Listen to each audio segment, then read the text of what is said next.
အားလုံးပဲမင်္ဂလာပါ One Piece ကြည့်တဲ့သူတိုင်းအမြဲငင်းကြခုန်ကြတဲ့ကိစ္စတစ်ခုရှိပါတယ်အဲ့ဒါကတော့ဘသူဟာအတော်ဆုံးဓာသမားလဲဆိုတာပါပဲတကယ်တော့ဓာသမားတစ်ယောက်ရဲ့အစွမ်းဟာသူ့ရဲ့ဟာကီတွေမကပဲသူကင်ဆောင်တဲ့ဓာရဲ့အရေးအသွေးပေါ်မှာလဲအများကြီးမူတည်ပါတယ်ဒီနေ့မှာတော့သမိုင်းတစ်လျှောက်အကျန်းဆုံးလို့ပြောလို့ရမယ်ဓာသမား30ယောက်နဲ့သူတို့ရဲ့တန်ဖိုးမဖြတ်နိုင်တဲ့ဓာတွေအကြောင်းကိုအသေးစိတ်တင်ဆက်ပြီးတော့မှာပါနောက်ဆုံးနံပါတ်1ကတော့အားလုံးမှန်းထားတဲ့သူဖြစ်မလားဆိုတာကြည့်လိုက်ရအောင်ဗျာအဆင့်30 Yorinoa Zoro နံပါတ်30မှာကတော့ကျွန်တော်တို့အချစ်တော် Zoro ပါသူကတော့ထူးထူးခြားခြားဓာတ်3လက်3တိုင်းကိုသုံးတာပါသူကင်တဲ့ဓာတ်3လက်လုံးကအစ်စ်မြင့်ဓာတ်တွေကြီးပါပဲ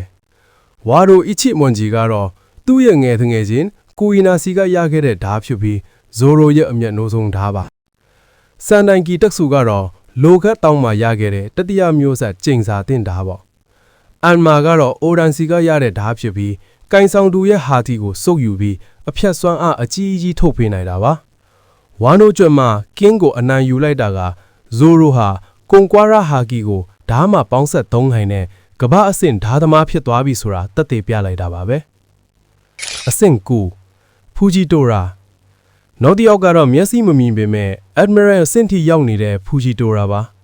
သူကင်တဲ့ဓာတ်ကတော့ရှီကိုမီဇူယေလို့ခေါ်တဲ့တုတ်ကောက်တာအမျိုးအစားပါ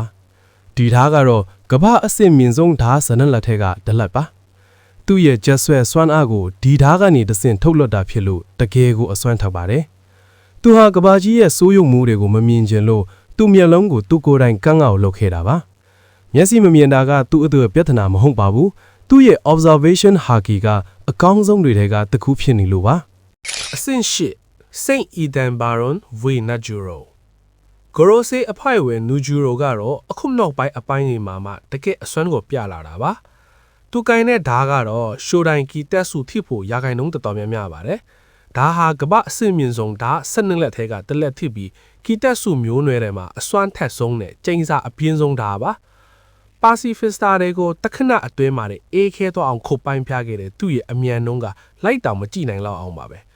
သူကလူသားတွေမဟုတ်ပဲနတ်ဆိုးမင်းကြီးပုံစံပြောင်းလဲနိုင်တာကသူ့ကိုပိုပြီးကြောက်စရာကောင်းစေပါတယ်အဆင့်ခွန်ကိုဇူကီအိုရန်ဝါနိုရဲ့ဒန်နရာဂျီအိုရန်ကတော့အဆင့်မြင့်ဓာတ်năngကိုသုံးပါတယ်အမ်မာကတော့ငရဲကိုခုတ်ပိုင်းနိုင်တဲ့ဓာတ်တော့နာမည်ကြီးပြီးကိုင်နိုကိုအမားရပေးခဲ့တဲ့ဓာတ်ပါအာမေနိုဟာဘာကီကတော့ကောင်းငင်ကိုခုတ်ပိုင်းနိုင်တဲ့ဓာတ်လို့တင်စားကြပါတယ်အိုရန်ဟာလူသန်ကြီးဝိုက်ဘတ်နဲ့ရော်ဂျာတို့တောင်တဘိုးကြခဲ့ရတဲ့သူပါသူ့ရဲ့ဓာတ်တိုင်းကအရန်ကိုရဲရင်ပြီးတိုက်ပွဲဆိုတာထက်ကခွန်နေတယ်လို့မျိုးလှပတယ်လို့ခွန်ကရာဟာဂီဆွန်လာကလည်းတကယ့်ကိုထိတ်သီးအဆင့်ပါအဆင့်6ဆီလ်ဗာယေလီပင်လေဓာပြဘရင်ကြီးရိုင်ဟမ်မန်အမောင်ဘရင်ယေလီပါယေလီကင်နေတာတော့ရိုးရိုးရှင်းရှင်းဓာတ်ရှိအမျိုးပစာပါသူ့ဓာတ်ရဲ့နမန်နဲ့အဆင့်တန်းကိုအတိပြူချက်မရှိသေးပေမယ့်ဒီဓာတ်နဲ့တင်အမရကီဇာရုရဲ့အလင်းဓာတ်ကိုရှင်တိုက်နိုင်ခဲ့တာပါယေလီဟာအသက်80ကျော်နေပြီဆိုပေမဲ့လူဖီကိုဟာကီအကြောင်းသင်ပေးခဲ့တဲ့ဆရာကြီးပါသူကဟာကီတုံးတာအရန်ပါနတ်ပြီးတိကြတာကြောင့်သူ့ကိုရင်ဆိုင်ဖို့ဆိုတာဘသူမဆိုချွေးပြန်သွားမှအမှန်ပါပဲအဆင့်9ရီယူမာဒါကတော့ဝါနော့ရဲ့ဓာနတ်ဗျာတော့လူတိုင်းကကိုးခွေကြတဲ့ရီယူမာပါသူ့ရဲ့ဓာကတော့အားလုံးတိကြတဲ့ရှီဇူကြီးပါဒါဟာအဆင့်မြင့်ဓာဖြစ်ပြီးရီယူမာရဲ့ဟာကီကြောင့်အမြဲတမ်း black blade ဖြစ်သွားတဲ့ဓာပါလွန်ခဲ့တဲ့နှစ်ပေါင်း400ကျော်ကငကားကိုတတ်ခဲ့တဲ့သူပေါ့ဝါနော့နိုင်ငံသားတွေဥတာတော့ဒီဓာဟာနိုင်ငံတော်ရဲ့ယတနာဖြစ်တယ်လို့ရီယူမာဟာတေဆုံးပြီးနောက်မှာတော့သူ့ရဲ့ဓာစိတ်ဝိညာဉ်ကဓာထဲမှာကြန့်ရှိနေခဲ့တာပါ One Piece လောကမှာဓာ Black Blade ဖြစ်အောင်လုပ်နိုင်တဲ့သူဆိုလို့မီဟော့နဲ့သူပဲရှိပါတယ်အဆင့်4 Rocks DZ Bat ရောဂျာရဲ့အကြီးမားဆုံး brand ဘတ်လို့ပြောရမယ် Rocks ပါသူ့ရဲ့ဓာအကြောင်းကတော့အခုထိလျှို့ဝှက်ချက်ဖြစ်နေစေပါဒါပေမဲ့ပုံရိပ်လွှာတွေအရသူဟာဓာရှည်တလက်ကိုအသုံးပြုတာတွေ့ရပါတယ်ရောဂျာနဲ့အပြိုင်တိုက်ခဲ့သူမို့လို့သူ့ဓာဟာလည်းအ ਨੇ ဆုံးတော့အစ်စ်မြင့်ဆုံးအစ်စ်မှာရှိနေမှာတေးကြပါတယ်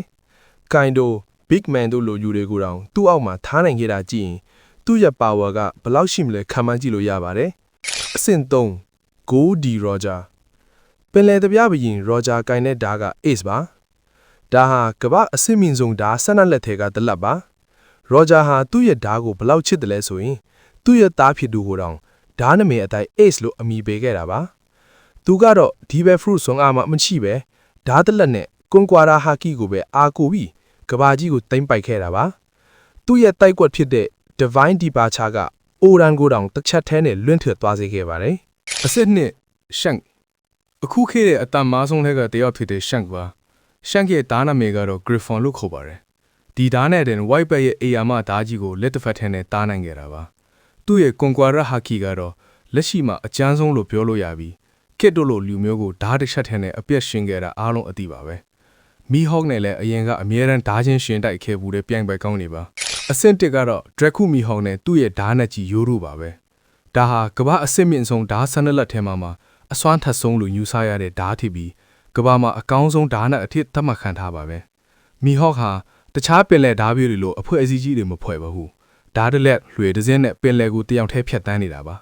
အေယာမရေခဲတောင်ကြီးတွေကိုပေါ့ပေါ့ပါပါဖြတ်တောင်နိုင်တယ်လို့ဇိုရိုအထက်တော်ဒီနေ့အထိကြော်ဖြတ်ရမယ်တတိုင်းကြီးတစ်ခုဖြစ်နေစေပါကဲဒါကတော့ကျွန်တော်ရွေးချယ်ထားတဲ့အထက်မားဆုံးဓာတ်သမား10ယောက်ပဲဖြစ်ပါတယ်မိတ်ဆွေတို့စိတ်ထဲမှာတော့ဘသူကနံပါတ်1ဖြစ်တင်လဲဇိုရိုကတော့ဘယ်တော့မှမီဟော့ကိုကြော်တက်သွားမလဲမှတ်ချက်ထဲမှာဝင်ရောက်ဆွေးနွေးပေးသွားကြပါအောင်အခုလို One Piece အကြောင်းလေးထပ်ကြည့်ချင်ရင်တော့ follow လုပ်ထားဖို့မမေ့နဲ့အောင်နော်အားလုံးကိုကျေးဇူးတင်ပါတယ်